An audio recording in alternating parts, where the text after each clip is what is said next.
vägar via bytt väg. Varför har vi slutat plantera fruktträd? Så på när våran frukt blir rutten, ändrade rutten, ondskan pushar oss mot... Sverige, här är en stora dag. Idag, jag tänkte att vi skulle prata lite om astronomi, astrologi och stjärntecken. Alltså stjärnkonstellationerna i himlen. Det var faktiskt en syster som frågade mig lite frågor om det. Så det fick mig att dyka in i det här lite grann. Och det var superintressant tyckte jag. Så tack till henne. Jag ber att hjärtan ska öppnas idag. Att kunskapen om Jesus ska bara växa. Och att vi kan bli mindre och våra egon bara krympa. Är ni med? Jag kommer ju från den här New Age-svängen. Även om jag alltid trodde på en Gud, den högste.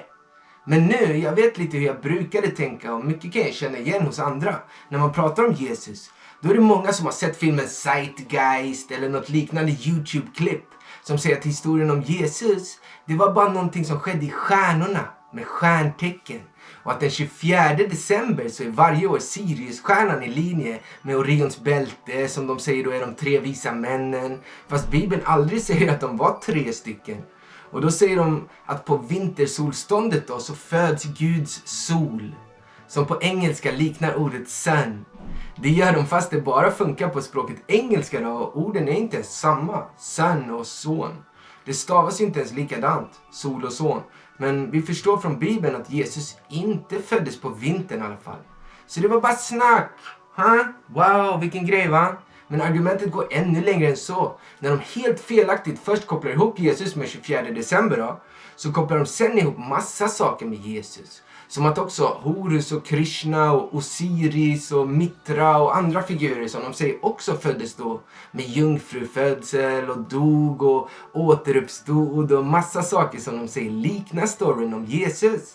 Men samma där, när man kollar upp vad legenderna säger om de här folken så finns det inget som är i närheten av likheter. Hela grejen är helt enkelt felaktig information. Det fanns en tid då jag också trodde på det, för jag såg Zeitgeist och andra filmer som säger att det är sant. Men efter att jag grävde allt jag kunde i gamla texter och vad experterna säger om mytologierna så hittade jag ingenting. Och jag verkligen försökte i Sverige, är ni med? En lögn, wow! Men vadå, ska vi bli förvånade eller? Djävulen är väl lögnens fader? Eller hur? Jan 8:44. Fallna ängeln, stjärnan, Lucifer, gryningens son, bäst av alla att luras och ljuga. Detta har ju lett till något man kallar för astroteologi, som vill påstå att fejkgudarna här var samma som Jesus och att det bara är mytologi och någonting som skedde i stjärnorna, att han aldrig föddes som en människa och gick runt på jorden utan bara var stjärntecken. Fast i stort sett alla seriösa historiker är överens om att Jesus är den bästa dokumenterade historiska personen, att han definitivt fanns. Så det var bara snack. Zeitgeist hade fett fel.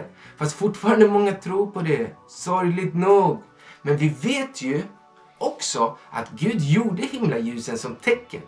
Det har vi gått igenom förut. Genesis 1:14. Gud sa på himlavalvet ska finnas ljus som skiljer dagen från natten. De ska vara tecken som utmärker högtider, dagar och år. Och de ska vara ljus på himlavalvet som lyser över jorden. Och det blev så. Gud gjorde de 2 stora ljusen. Och det större att härska över dagen och det mindre att härska över natten. Och likaså stjärnorna. Så i alla fall månen och solen är för tecken som utmärker högtider, dagar och år. Och säkert då stjärnorna också. Ordet vi får för konstellationerna i Bibeln är ordet Mazarot. Zodiaken från Jobs bok. Men också ett liknande ord, en släkting ser vi i Bibeln. Mazalot. Som man i judisk tradition då ser som Zodiaken. Så vem är det som har gjort solen, månen och stjärnorna? Det är Gud. Varför? För dagar, år och högtider, viktiga tillfällen. Så var det något tecken då när Jesus föddes? Det borde det ju vara i så fall, eller hur? Det var ett mycket viktigt tillfälle. Och många tänker att det var tecken. Flera böcker har skrivits om det här. Bland annat av en pastor som heter Joe Amaral.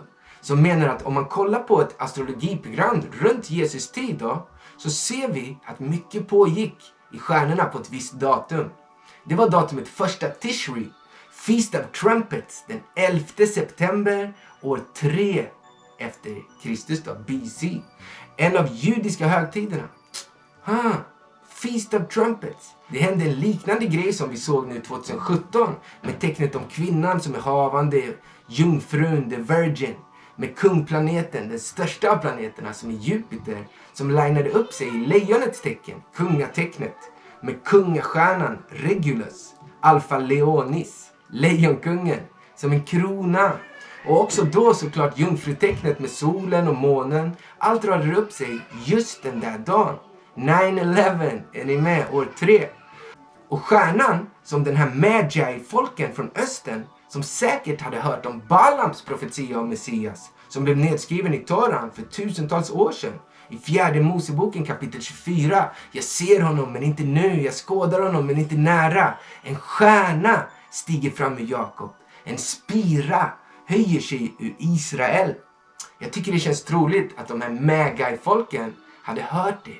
Hedna profeten Balam som såg Israels folk uppställda efter Guds befallning som ett kors när han skådade ut uppifrån berget och började då profetera för Israel istället för emot Israel. Så de såg den här vandrande stjärnan resa sig på Feast of Trumpets.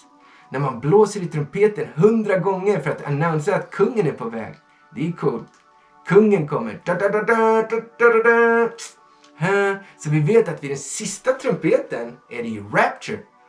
Det stämmer bra, eller hur? Med trumpetfesten som berättar att kungen är på ingång. Det har vi varit inne på förut. Det är coolt. Samma som när han kom första gången som när han ska komma igen. Kan det vara så? Just vid tiden som Jesus föddes. Wow, vilken grej. Och så kan man se att konstellationen Draco, draken här, åker igenom ett kometfält den tiden. Och från jorden skulle det se ut som massa stjärnfall. Är ni med? Som att draken drog ner stjärnor. Wow, cool detalj som en bild av vad som också sker på riktigt. Så det var en cool bild av Uppenbarelseboken 12, vers 1-3. Tecken som pekade på att Jesus föds. Fantastiskt hur Gud målar upp tecken i himlen som målar bilder för oss om vad som sker på jorden och i himlen. Och som sagt, i september 2017 såg vi också att tecknen satte igång igen. En till alignment med stjärnor och planeter, solen, månen, stjärntecken med jungfrun och lejonet. Också denna gång att Mikael strider mot draken med stjärntecknet mannen som brottas med en orm. Konstellationen Ophiuchus med ormen som hade stjärntecknet norra kronan på huvudet. Med exakt 7 stjärnor. Precis som kapitel 12 berättar. Som att det pekar på vad som ska ske på jorden. Intressanta grejer. Den här Mr. Joe, han menar också då att i the first century var det bara en gång att det på högtiden Passover, en fredag, exakt klockan 3, den 3 april år 33, var det en blodmåne. What? Exakt runt när Jesus blev korsfäst. Tecken i himlen, som Bibeln också sa att det var. Fast den nämner ju att solen blev mörk i 3 timmar. Det finns många som har forskat i och kommit fram med teorier om det också. Men vi vet inte säkert. Det kanske blev extremt molnigt, täckte solen. Eller Planet X kanske flög förbi och påverkade. Vissa har kommit fram till sådana slutsatser. Men det är Gud vi snackar om. Om man läser Bibeln förstår man att solen lyder honom. Han är allsmäktig, han kan göra vad han vill. Så kanske den blev i sorg och vägrade lysa på människorna i 3 timmar. Så tänk er, blodmåne, solen blev mörk 3 timmar. Plus att jorden skakade, jordbävning.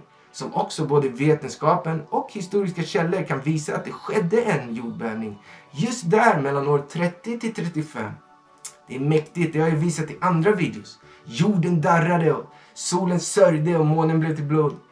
Så det verkar ju som det visst var tecken i himlen när Jesus föddes och dog. Så säkert kan man ju tänka sig att det också var grejer på gång med uppståndelsen också. Det kan man kolla upp om man är intresserad. Så det känns ju som det är fett tydligt att Gud också använder stjärntecken som sina tecken. Konstellationerna med stjärntecken. Men stjärntecken, är inte det något okristet? Ska kristna hålla på med stjärntecken? Vi vet ju att astrologi, det kan vara fett skumma grejer. Och att försöka läsa i stjärnorna om dig. Och låta dem tala om vem du är och vad din framtid är. Spå i framtiden är ju inte okej, eller hur? Enligt Bibeln. Värsta egogrejen. Manipulera universum för egen vinning. Så astrologi, nej, det där känns obibliskt.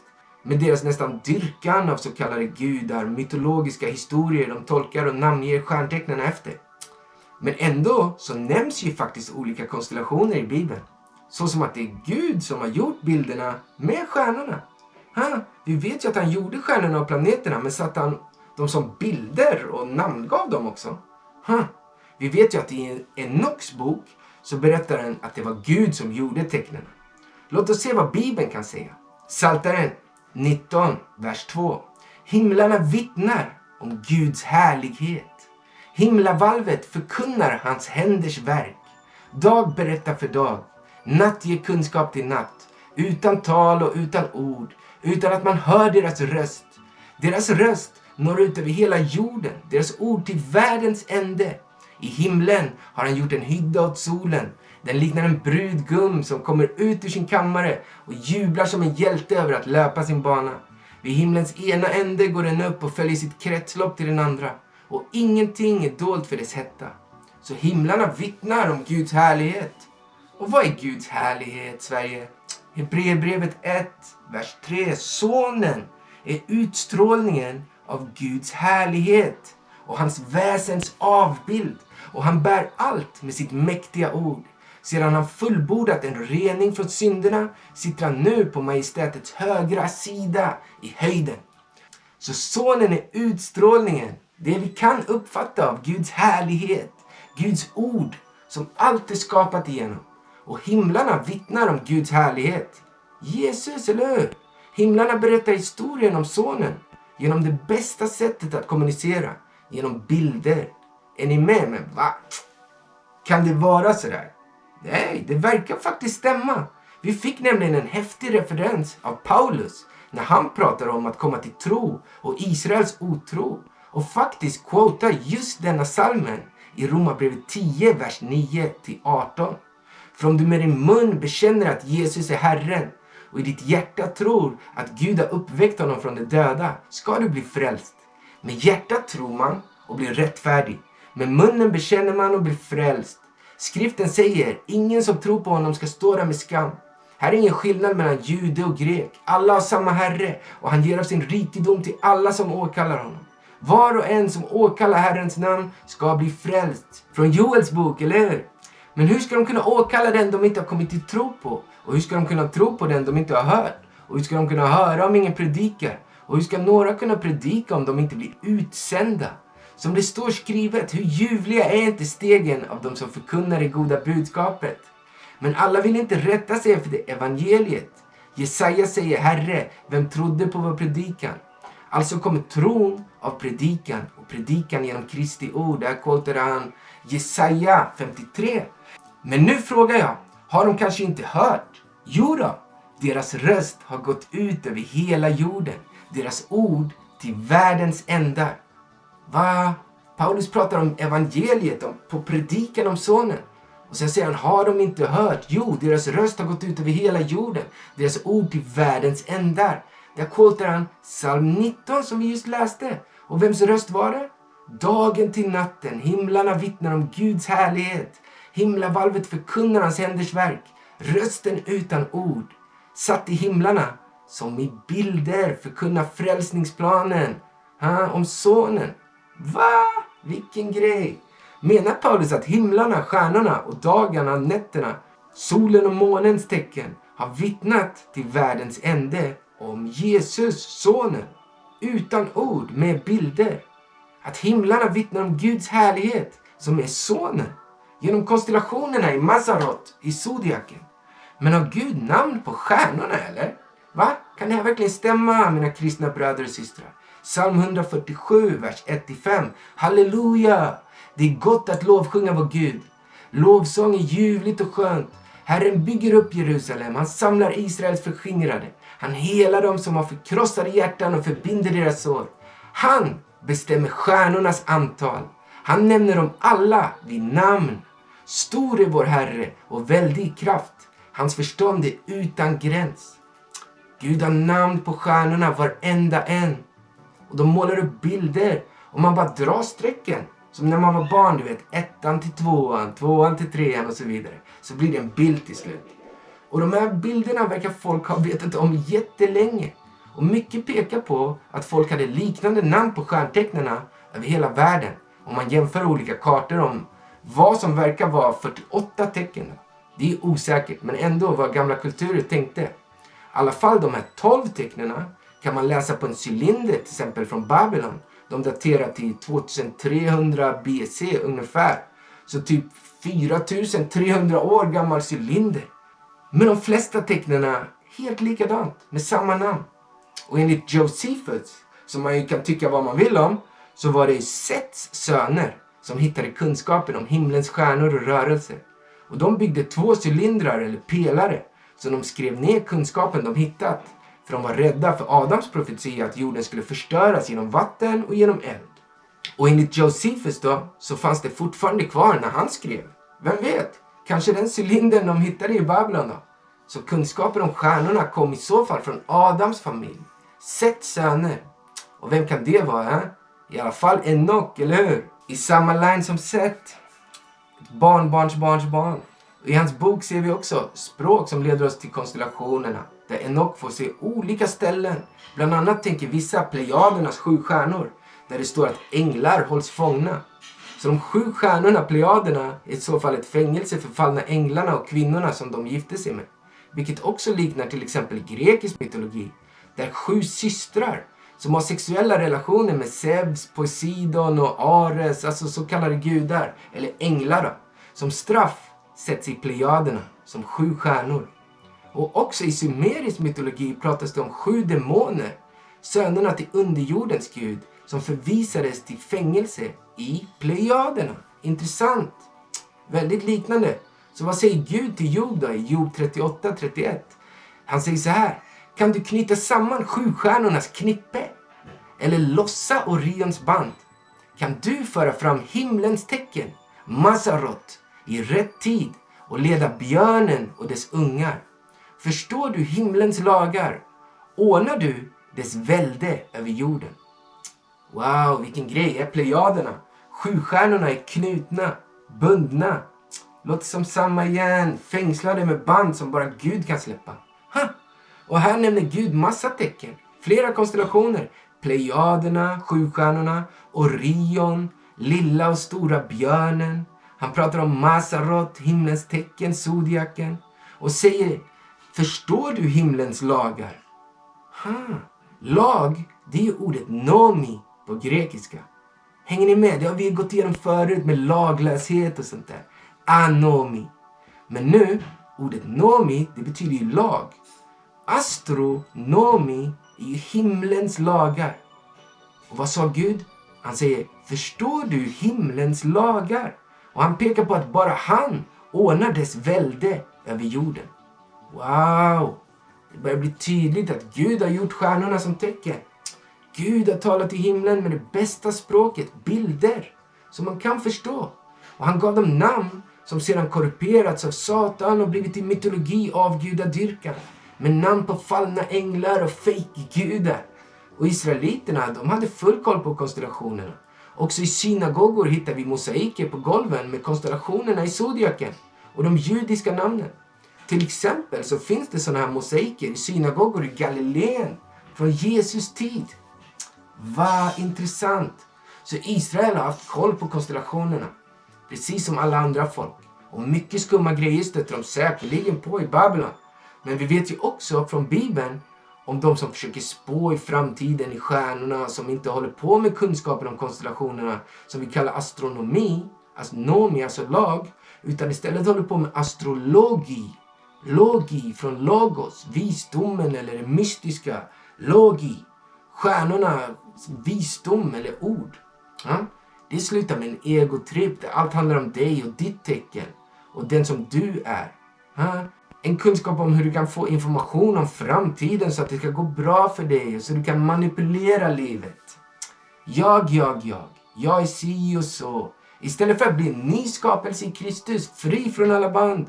Folk springer till astrologer, spåmän som ska berätta för dig att du är en fritänkande och mycket gammal själ som är missförstådd och så vidare och kittlar deras öron. Till och med så går man så långt att man börjar tillbe konstellationerna. Och detta läser vi om i Bibeln, att folk tillbad solen, månen och stjärnorna. Och det pågår än idag. Enoks bok berättar att den kunskapen om astrologi kom från fallna änglarna till människokvinnorna som de gifte sig med. Och det var himmels kunskap. Inte för människorna, utan bara för de utvalda som är goda och gick med Gud. The elect ones. Inte till de som tillber himlens här, istället för den som skapade himlens här. Är ni med? Fatta vad dumt. Men Bibeln har som vanligt rätt. Kolla på alla namnen, massa konstellationer fått. Mytologiska gudanamn, planeterna och stjärnorna. Folk tillbad dem och gav dem mytologiernas förklaringar till vad tecknena betydde. Gav all ära åt massa fallna änglar som spelade gudar. Sånt där håller astrologi på med. De pekar på massa fake-gudar, tolkar allting helt fel. Får det att verka som Guds tecken i himlen vittnar om skumma historier om så kallade gudar från antiken. Men som vi läste i psalm 19, himlarna vittnar om Guds härlighet. Alltså sonen, inte fake-gudarna. Och visst är fallna änglarna med i historien om sonen, med Satan och Antikrist och så vidare. Men hela historien är om Jesus, inte om deras påhittade mytologi, som säkert pekar på något som sant som har hänt, men har blivit en saga helt omgjord till mytologier. Så konstellationerna, himlens här, vittnar om sonen, inte om dig. Är ni med? Visst påverkar månen, människan och jorden och vattnet på planeten och i oss. Våra kroppar är ju faktiskt en stor procent av vatten. Så himlens här påverkar oss på jorden, det är ett faktum. Men de är skapade för att vara tecken i himlen som vittnar om Guds kärlek i hans frälsningsplan. Ej, kan det vara så, Sverige? Inte om dig, utan något större än dig. Och tecken, de pekar ju på något. Kan det vara så att alla de här 48 tecknena kommer att få spela sina roller i Guds historia? Som till exempel jungfrun vi såg som kommer fram i sina tider för att uppfylla tecknen och profetier. Peka på grejer som ska ske på jorden, saker Gud har bestämt.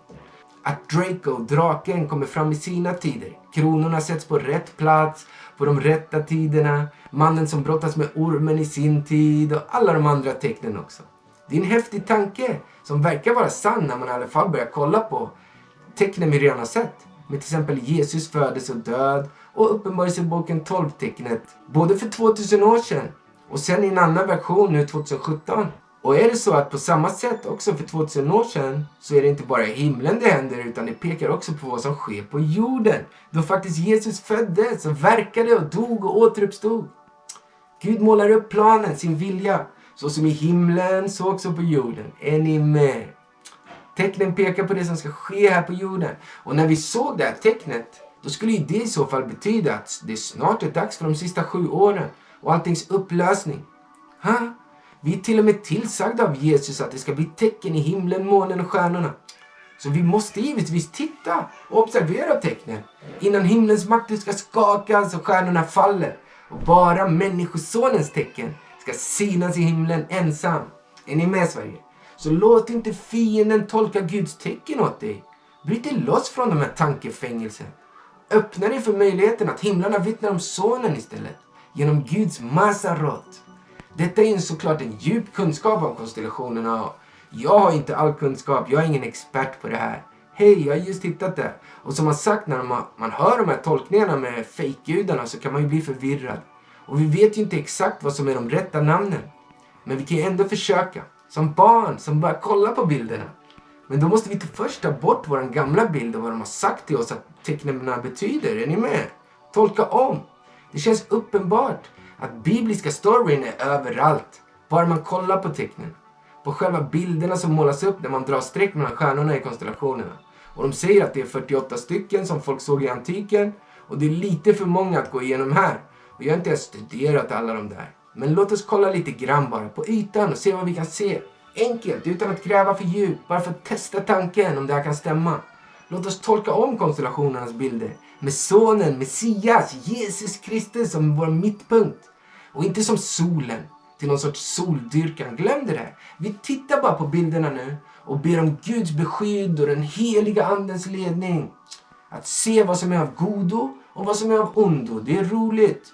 Okej, så till exempel väduren, som de kallar det efter någon gyllene vädurhistoria i grekiska mytologin. Det där får vi glömma. Men bilden är ju ett får eller ett lamm. Vilket de flesta kulturer har det som. Ett lamm. Så det känns ju uppenbart. Det är ett offerdjur, eller hur? Och vilken judisk månad har den då? Månaden Nisan. Och det är då det är Passover. Med lammets blod på dörrposten i Egypten. Pekar på Jesus, eller hur? Guds lamm. Och självklart Jesus död på korset. Också på Passover. Kom igen Sverige. Om du säger till mig, bilden är ett lamm. Vem tänker ni på? Jesus, Guds felfria offerlamm. Och vi har fler offerdjur också. Också en bock. Konstellationen stenbocken i månaden Tevet i slutet på Hanukka. Stenbocken, det är också ett offerdjur, eller hur? Också ser vi historien om Abraham som ska offra sin egen son, hur Gud förser offret. En bergsbock, en stenbock, offerdjur som pekar mot Jesus. Är ni med Sverige? Andra offerdjur, finns det en oxe också kanske? Jajamän, konstellationen oxen i månaden Liar. Offerdjur igen, pekar på sonens offer, eller hur? Hebreerna 10, vers 7. För tjurar och bockars blod kan omöjligt utplåna synder. Därför säger Kristus när han träder fram i världen: offer och gåvor vill du inte ha, men du har berett mig en kropp. Brännoffer och syndoffer gladde dig inte. Då sa jag: se, jag har kommit för att göra din vilja, Gud. I bokrullen står det skrivet om mig. Offren pekar på Jesus, eller hur? Det är tydligt. Oxar och bockars blod är inte det vad Gud ville ha. Men en kropp bereddes åt Messias för att göra Guds vilja.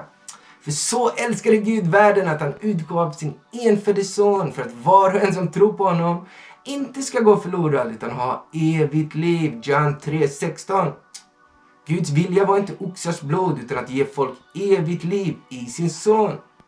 Också profeterar 1000 år innan Jesus om Jesus i psalm 22. Min Gud, varför har du övergett mig? Som Jesus quotade från korset som en sista ledtråd till profetierna om honom. Vi läser från vers 13. Tjurar i mängd omger mig. Bashans oxar omringar mig. Som rovlystna rytande lejon spärrar de upp sitt gap mot mig. Jag rinner bort som vatten. Alla mina leder har skilts åt. Mitt hjärta är som vax. Det smälter i mitt inre. Min kraft är uttorkad som en krukskärva. Min tunga fastnar i gommen. Du lägger mig i dödens stoft. Hundar omger mig. De ondas hop omringar mig. De har genomborrat mina händer och fötter. Både oxar, lejon och hundar var runt Jesus i människoformer. Också i första hebreiska bokstaven som står för Guds styrka, Alef, ett oxhuvud, som ett upp- och nedvänt A. Alef, den första, Guds styrka. Och tar man Tav, den sista bokstaven, Tav, korset, förbundssymbolen, så blir det tillsammans till Guds styrkas förbund. Alef, Tav, Alfa, Omega. Pekar på Jesus igen, eller hur? Utstrålningen av Guds härlighet med Guds eviga förbund. Wow! Vittnar himlen om sonen? Kan det vara så? Vi fortsätter. Lejonet då? Den konstellationen är enkelt visst. Jesus är ju lejonet av judastam. Vågen då? Månaden Tishri. Där vi har Rosh Hashanah och Yom Kippur och Judgment Day. Domen. Vägskålen. Eller hur? Vem är domaren? Det är Jesus. Daniel 5:27. Tekel. Du är iväg på en våg och funnen för lätt. Men också var ju vägskålarna till för att väga pengar. Så de var rätt värde. Och vi har ju blivit köpta för ett högt pris med Jesu blod. Ser ni att den mer uppenbara betydelserna med bilderna i himlen är med sonen? Allt pekar på Jesus. Vem är domaren? Det är Jesus som är domaren. Är ni med? I samma månad som det är Judgment Day, Yom Kippur. Vi fortsätter. Vi skrapar ju bara på ytan här. Det är enkla bilder. Vi bara tittar enkelt som barn. Vattumannen i månaden Shivat. Folk tolkar Vattumannen och har att göra med Deukalion och den grekiska flodhistorien. Som i Bibeln, Deukalion räddas i en sorts båt. Så myterna kopplar Vattumannens konstellation till floden. Det är intressant. Men vi skippar det där. Vi tolkar om. Vad visar själva bilden? En man med vatten. Kom igen Sverige. Jesus är livets vatten. Han gick på vatten. Gjorde vatten till vin. Hallå? Dopet. Han gav oss dopet. Vattendopet. John 7:38. Den som tror på mig, som skriften säger, ur hans innersta ska strömmar av levande vatten flyta fram. Vem är mannen med livets vatten? Det är Jesus såklart. Så låt oss inte ge äran till fienden med sin tolkning. Okej, mer. Vi testar då. Fiskarna i Adar, där vi har Purim. Vem är fiskare av män? Jesus. Gjorde få fiskar till många.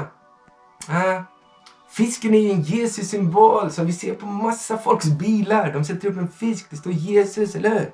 Och en god tur-symbol för judarna. Det är han som är fiskare av män. Vad har vi mer för tecken då? Skorpionen i månaden Sheshvan. Vad har skorpionen med Jesus att göra? Tänk efter. Fienden, visst. Lukas 10:19. Se, jag har gett dig makt att trampa på ormar och skorpioner och över fiendens hela välde. Ingenting ska någonsin skada er. Skorpioner och ormar. Fiendens hela välde. Det är tydligt, visst. Mer då? Någon mer skorpion som har med fienden att göra? Uppenbarelseboken 9, Sigil 5. Apollos skorpionarmé från avgrunden. Eller hur? Fienden. Apollos skorpiongräshopporna som sticker folk. Men kan ej skada dem med Guds andes sigill. Som Jesus sa, ingenting ska skada er någonsin. Wow! Jesus sa också i Lukas 11:11. Finns det någon far ibland er som ger sin son en orm när han ber om en fisk? Eller en skorpion när han ber om ett ägg? Om nu ni som är onda förstår att ge goda gåvor till era barn, hur mycket mer ska då inte er far i himlen ge den heliga ande åt dem som ber honom? Samma igen, skorpion och orm. Och vilka ser vi i tecknen? Skorpion och orm som fightas med en man. Kommer ni ihåg? Mikael och draken, den gamla ormen. Wow! Så genom Jesus får vi heliga andens beskydd istället för skorpionstick.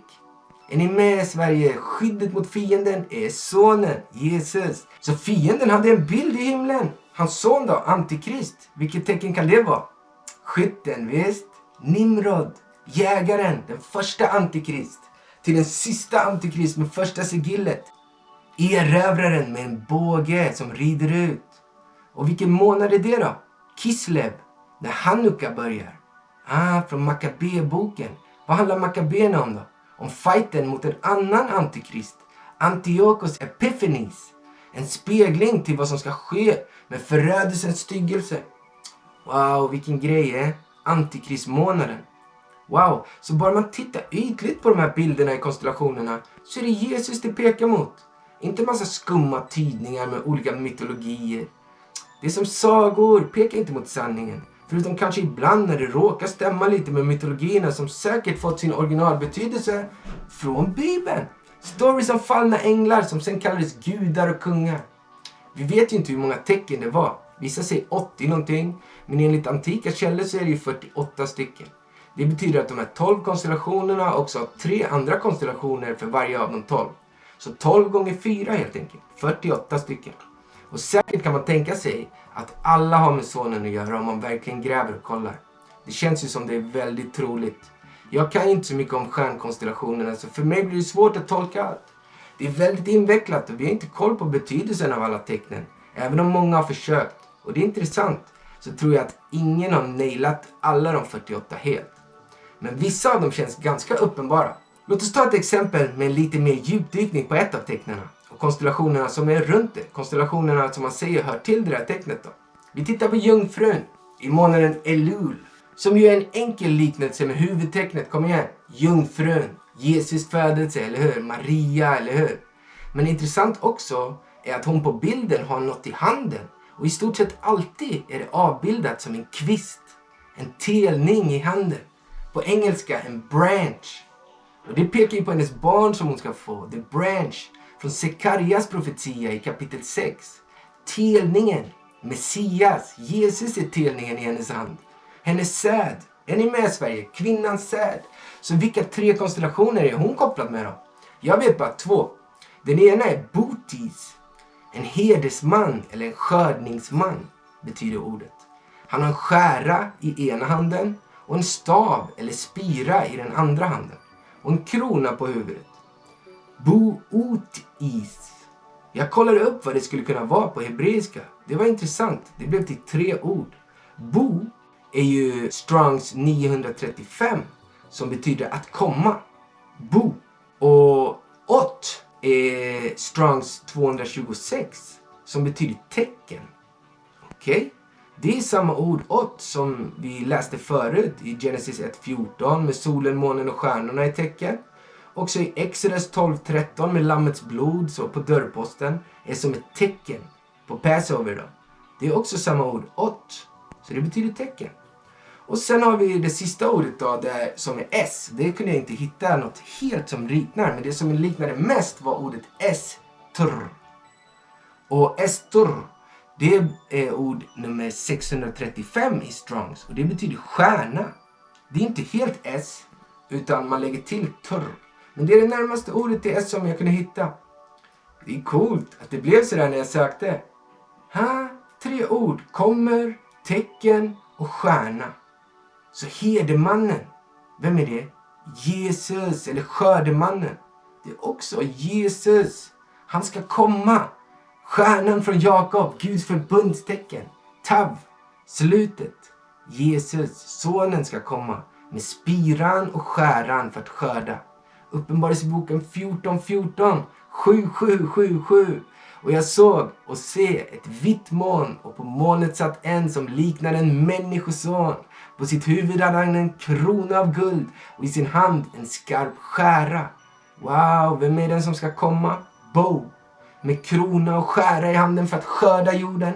Kvinnans säd, the branch från jungfru Maria. Kom igen Sverige, vad de än har för mytologisk tolkning som de inte ens är säkra på. Ni kan googla, de vet inte ens säkert vad de menar med den här booties. Så, då är de ett skämt jämfört med den här enklare tolkningen. Att himlarna ännu en gång vittnar om Guds härlighets utstrålning. Sonen, Messias. Okej, det var ett av jungfruns följekonstellationer. Vad har vi mer då? Kentauren. Enligt mytologitolkningen en mytisk varelse då, hälften häst och hälften man. Som dödar besten, konstellationen Lupus, som betyder varg. Okej, men är detta en bra tolkning? En sagovarelse, kom igen Sverige. Låter det verkligen troligt?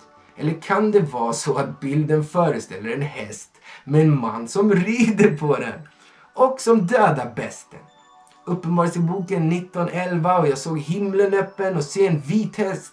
Och han som satt på den heter trofast och sann, och han dömer och strider i rättfärdighet. Hans ögon var som eldslågor och på sitt huvud bara många kronor. Han hade ett namn skrivet som ingen känner utom han själv. Och han var klädd i en mantel som var doppad i blod, och hans namn är Guds ord.